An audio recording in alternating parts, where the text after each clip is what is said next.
T'as déjà eu une idée tellement bonne que t'étais sûr que ça finirait mal? Ben bienvenue, aujourd'hui on teste ça pour toi.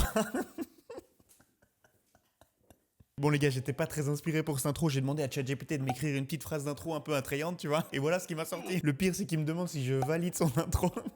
Par contre, j'ai pas envie de le froisser en vrai, au cas où les IA se retourneraient contre les humains un jour, on ne sait pas. Oui, elle est vraiment parfaite. Merci, le sang.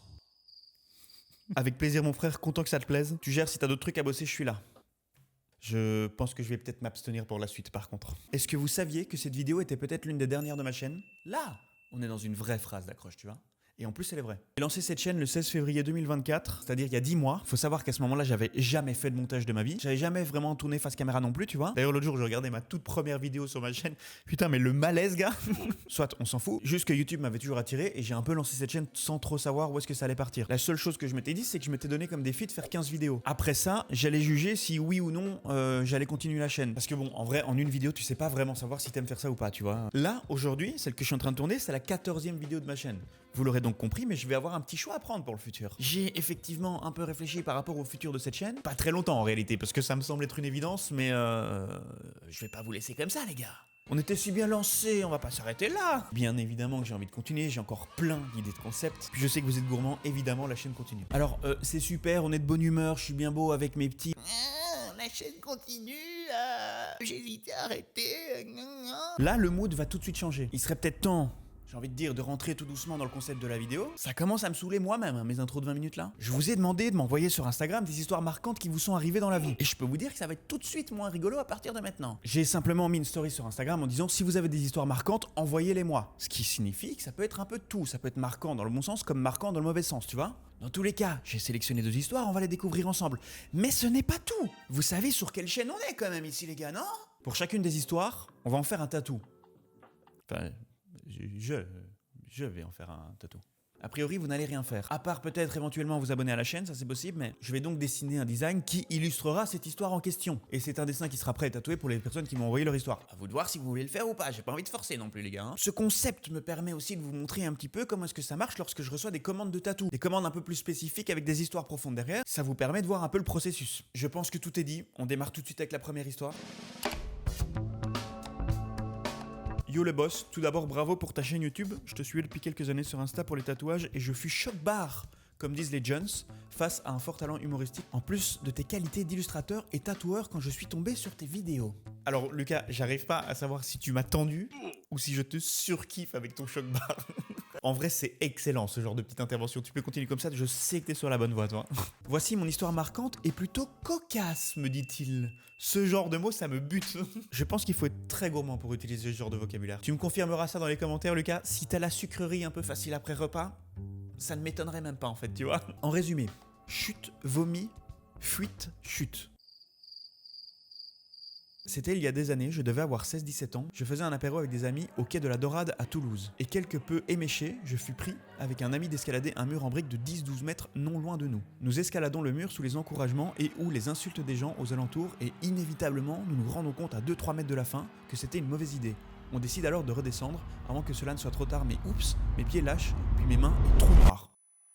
J'entends des cris et les applaudissements, et sûrement aussi des insultes. Je suis au milieu d'une petite foule sans trop comprendre ce qu'il se passe. L'attroupement en dessous de nous a visiblement amorti ma chute de 8 mètres et je reprends mes esprits en ayant l'impression d'être un héros. Ou un énorme bouffon, ça dépend du point de vue. On m'offre à boire et autres substances. La fête repart de plus belle, me pensant miraculée, mais... car il y a toujours un mais, je me rends vite compte que mon bras gauche a doublé de volume et est teinté de sang et que ça picote quand même un petit peu. Ça commence doucement de nouveau à puer le caca cette histoire, hein. Le sentiment d'invincibilité s'estompe et je n'ai pas le temps de comprendre quoi que ce soit que je suis amené de force dans un camion de pompiers, direction l'hôpital, complètement bourré, sans téléphone ni rien sur moi, cela aura son importance par la suite. Allongé dans le brancard, je ne sais pas où le camion m'emmène, mais c'est long et ça bouge. Peut-être un peu trop. Nous arrivons à destination, une pompière m'emmène en brancard jusqu'à mon lit d'hôpital, elle me transfère un peu brutalement d'un lit à l'autre et... je lui vomis mes tripes dessus, lui laissant ainsi un petit cadeau pour sa nuit de travail. L'histoire, bien qu'un peu gênante, pourrait s'arrêter ici, mais bien sûr que non. Je vais entreprendre ma deuxième idée lumineuse de la nuit en décidant de m'évader de l'hôpital. Je cours et m'enfuis de l'hôpital, titubant avec un bras de Schwarzy rouge sang, et je me retrouve dans la rue. Oui, mais où? Je n'ai aucune idée d'où je suis et vogue sans but en boitant pour essayer de me repérer en vain, un idiot blessé dans la ville. Je rencontre alors à ce moment précis les personnes les plus sympathiques de la Terre qui, me voyant dans cet état lamentable, décident de s'occuper de moi, me ramènent chez eux, me font un pansement, me font à manger et me mettent un lit dans leur salon pour me reposer. Bref, des humains bien plus précieux que moi à ce moment-là. Ça pourrait se finir maintenant, plutôt bien, mais non. Quitte à être turbo débile, autant y aller à fond. Je n'arrive pas à dormir et décide donc de m'en aller. Je me lève et plot twist, la porte est fermée et je ne trouve pas les clés. Mais il y a un petit balcon, un nouvel appel pour une action réfléchie et sensée. Non mais, pas de nouveau quand même, faut arrêter là. J'y vais et je vois qu'il n'y a qu'un seul étage, de la gnognotte à côté du mur d'avant. Je saute, me ramasse sur le sol, enfin libre. Yes mon gars. Bah non. Ah. Échec critique, c'est un parking fermé et je ne trouve aucune sortie. Désespéré, j'empile des containers et des poubelles et réescalade direction l'hôpital et tombe nez à nez avec l'une de mes anges gardiens. Elle m'ouvre pour que je puisse m'en aller. Je suis parti comme un véritable connard sans savoir leur nom, ni même dit un véritable merci. La vie est quand même vachement bien faite. J'ai l'impression que c'est souvent dans ce genre de situation que la vie a décidé de te donner quelques petits pets comme ça de chance. L'histoire cette fois-ci s'achève ici. En sortant, j'ai reconnu où j'étais et je m'en alla chez ma copine de l'époque. Se trouvait là-bas, elle, ses parents et tous ses amis qui avaient passé toute la nuit à me chercher en vain. Je suis alors parti à l'hôpital, je me suis déplacé 2 muscles du bras et fissuré un talon. En vrai, un petit miracle vu la hauteur de la chute. Depuis, j'escalade avec des cordes et je ne vomis plus sur les gens pour l'instant. Pour l'anecdote supplémentaire, je proviens d'une famille d'escaladeurs du côté de mon père et lui et ses frères ont tous eu leur mauvaise chute en crapahutant. Je pensais me faire démonter quand il a appris la nouvelle, mais j'ai eu à la place un bienvenue au club de sa part et mes oncles. Franchement, la famille est hyper sympatoche. Je vais me chercher un café. Voilà. Il est froid mais j'ai la flemme de le chauffer. Sacrée histoire en vrai, Lucas. En fait, je trouve que t'as hyper bien retranscrit les émotions par lesquelles t'étais passé. Tu sais, on sent vraiment cette détresse que t'as eue tout au long de la nuit. Par contre, il va falloir m'expliquer c'est quoi ce vrillage que t'as eu à l'hôpital, quoi. Moi, en tout cas, je suis dans un lieu sûr comme ça. Je pense que c'est la dernière des idées qui me passe par la tête, quoi. Me dire, attends, mais je vais m'échapper d'ici. Après, tu le dis toi-même, t'étais pas dans un état normal et tu sais pas pourquoi tu l'as fait, mais ça restera un mystère pour tout le monde, je pense. Alors, je suis en train de réfléchir doucement à ce qu'on pourrait faire pour traduire cette histoire en dessin. C'est pas un exercice facile, ça fait longtemps que je l'ai plus fait en vrai. Alors, évidemment, j'ai pas envie de représenter la situation textuellement, un peu comme si c'était une case de BD, tu sais, où par exemple on verrait un gars en avant-plan avec l'hôpital derrière, le bras en sang, en train de s'échapper. On n'est pas ici pour faire un poster de film. L'idée, c'est plutôt de créer une symbolique autour de cette situation. Je pensais donc faire une composition avec des éléments qui représentent très bien en fait l'histoire. Et je vais faire tout ça dans mon style, hein, bien évidemment. Lucas, apparemment, tu me suis sur Insta. J'imagine c'est dans cette idée-là que tu voudrais que je redessine le tatou. Qu'est-ce qu'on a comme élément qui pourrait représenter la situation? Briques, murs, architecture, et ça tombe bien parce que certains d'entre vous savent à quel point je kiffe intégrer des architectures dans mes dessins. La main qui lâche, de nouveau, c'est un élément que j'aime beaucoup dessiner, la main, et surtout, je pense que la main, c'est très parlant. Ça peut représenter beaucoup de choses en fonction de la position dans laquelle tu la mets. Je pense éventuellement à un verre d'alcool, parce que c'est un peu ce qui a engrangé cette histoire. Ça me semble même plutôt évident, en fait, finalement. Alors, me vient une première idée que je vais dessiner du tac au tac franco de port ici. On est dans l'action aujourd'hui, et je parle pas du magasin. Alors, attention, un peu philosophique quand même là. On aurait une main qui passe à travers un mur, ce mur semblant être vraisemblablement insaisissable. C'est juste mon vocabulaire qui me fait marrer, je suis désolé, pardon. Alors oui, effectivement, le mur a une forme de vague, c'est parce que je trouvais ça plus intéressant, plus dynamique point de vue composition que de faire un mur tout droit, voilà. Et donc cette main traverse et rate le mur en quelque sorte pour aller chercher le vice, l'alcool. En d'autres termes, ce qui a provoqué l'échec de sa mission première, pour ne pas dire la chute de l'ascension du mur. Je m'énerve totalement. Je sais pas ce que j'ai à parler comme un présentateur aujourd'hui, mais va falloir que je me calme sérieusement par contre là. Et donc juste pour finir rapidement la description, je sais que c'est pas du vin que tu buvais, mais je trouve que ça représente mieux l'alcool. En plus de ça, je peux jouer avec les gouttes qui, en premier lieu, pourraient être effectivement du vin qui coule, mais, secondement, du sang qui coule de sa main. Étant donné que Lucas, tu nous as rappelé plus d'une fois quand même que tu t'étais pas mal blessé. J'ai 47 ans mentalement aujourd'hui. Voilà. J'ai l'impression que ce dessin regroupe pas mal bien tous les éléments de l'histoire. Je vais commencer par refaire ce brouillon mais avec des proportions meilleures et j'entamerai directement par après de dessiner notre premier élément de la composition, j'ai nommé le mur. Alors pour ce faire, on se casse pas les couilles, ça part sur Illustrator.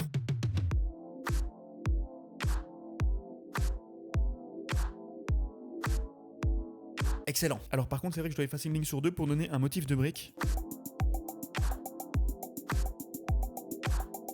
Ouah, putain, j'ai mal au bras, gars. Je suis un énorme fragile, y a pas de souci. Cette partie un peu chiante et répétitive étant faite, je vous l'accorde, on peut passer à la main. En gros, ce qui va se passer maintenant, c'est que je vais peaufiner un peu ce croquis jusqu'à avoir des proportions parfaites en fait. Il y aura à mon avis beaucoup d'allers-retours, de rattrapage, etc. Je vais pas vous faire un timelapse de ça. Grâce à la magie de YouTube, je vais pouvoir directement claquer des doigts et vous montrer à quoi ça ressemble proprement. Et ben alors, c'est pas du beau travail ça? Bon, je fais un peu le malin, mais en vrai, c'est les ombrages qui vont tout changer. Là, ça ressemble un peu à que dalle. Bon, pour les ombrages, j'improvise toujours, j'essaie toujours d'imaginer d'où vient la lumière, j'essaie de donner une 3D un peu aux formes, etc. Je vous laisse avec un petit timelapse de 15 secondes top chrono. J'ai pas envie de vous faire chier avec ça. On se retrouve directement après.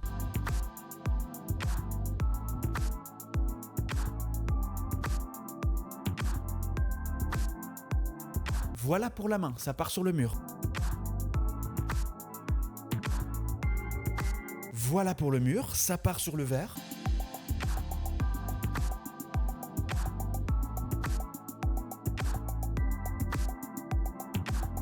commence à avoir sacrément du sérieux là par contre. Je vous le dis, je vous l'annonce, je vous affiche ça tout de suite à l'écran. Par contre, il me reste à faire les gouttes, mais je commence tout doucement à douter. Je ne sais pas si je devrais vraiment l'intégrer dans la composition. Vous savez quoi, je vais tester rapidement. Si c'est de la merde, de toute façon, vous aurez un plan de moi qui doute dans une seconde, donc... Ouais, c'est bon. En termes de noir et blanc, on est tout bon là, je pense. C'est la plus grosse partie. Une fois que ça c'est fait, la couleur, c'est facile. Je vous affiche ça en couleur à l'écran et ça me servira d'ailleurs de transition pour passer tout de suite à la deuxième histoire après.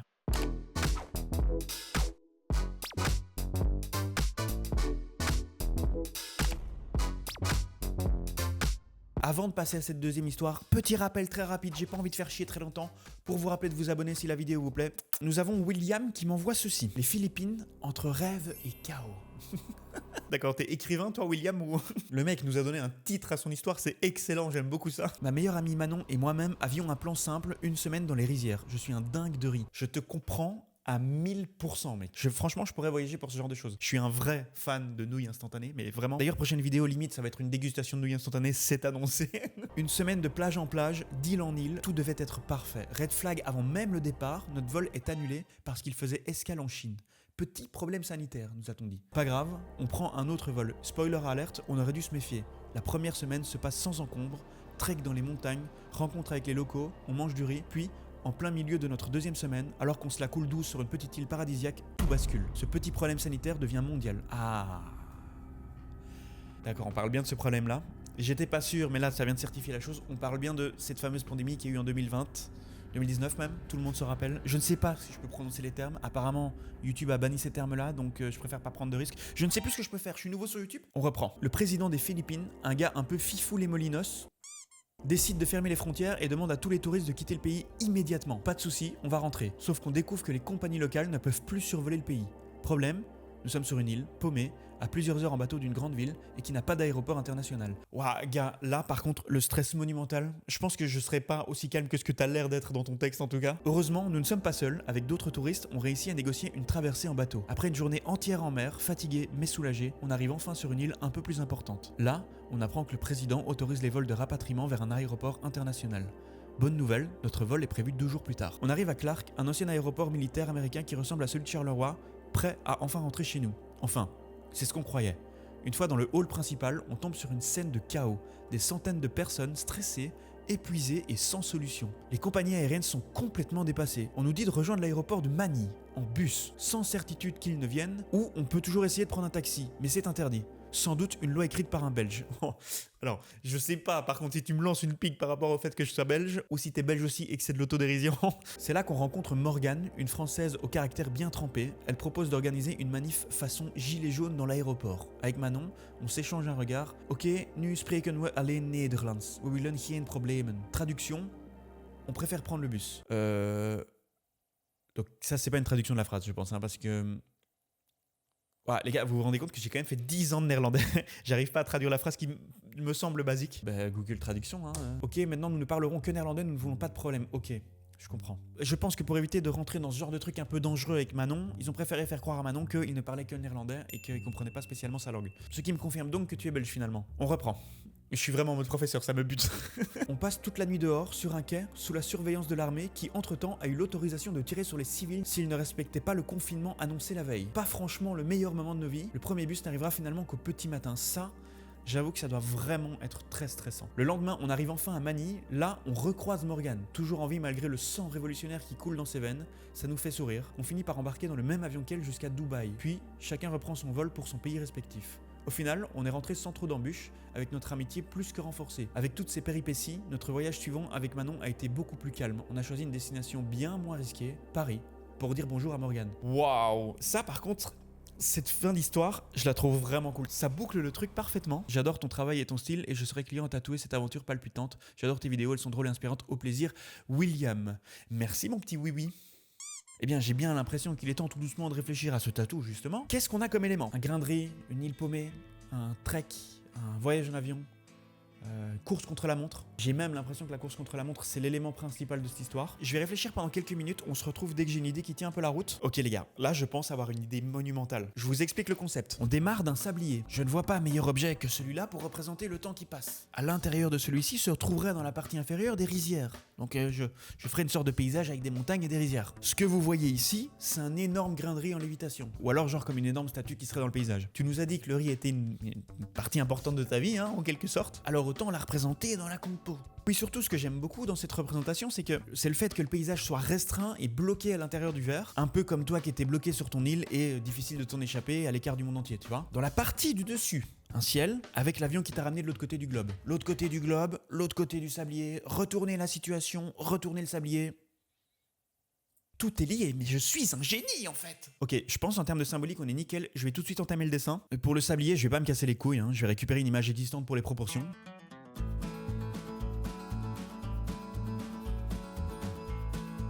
Voilà qui est fait, on a notre base. Tous les ombrages de nouveau, je les improviserai. Comme pour l'autre composition, je vais commencer par dessiner toutes les lignes de tous les éléments, je reviens juste après ça.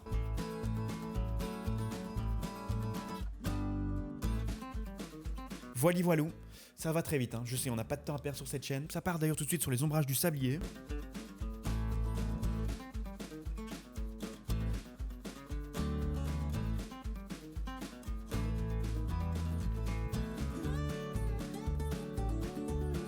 Voilà, je suis content. Bien brillant comme il faut. Les ombrages m'ont donné un peu de fil à retordre, hein, comme disent les personnes qui ont plus de 53 ans. Bon, je vais arrêter de raconter les conneries. Je vais finir quand même les ombrages de ce dessin. Ah mais gars, par contre, je suis vraiment un énorme J'ai oublié de dessiner le grain de riz en fait. Vous voulez que je vous dise un truc ? Je suis pas du tout sûr de moi pour ce grain de riz. Ouais, non, là j'ai l'impression de complètement déconner par contre. Bon, je vais enlever ce grain de riz et ça part en ombrage.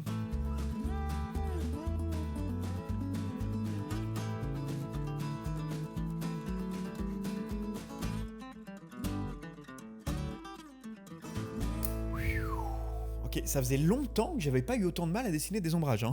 Il y a blindé de détails en vrai. Et je suis impatient de mettre de la couleur, ça va nous aider à différencier les différentes parties du dessin. Parce que là, faut le dire, il y a quand même beaucoup d'éléments sur ce tatou. Écoutez, je m'attaque à la couleur et je vous l'affiche à l'écran.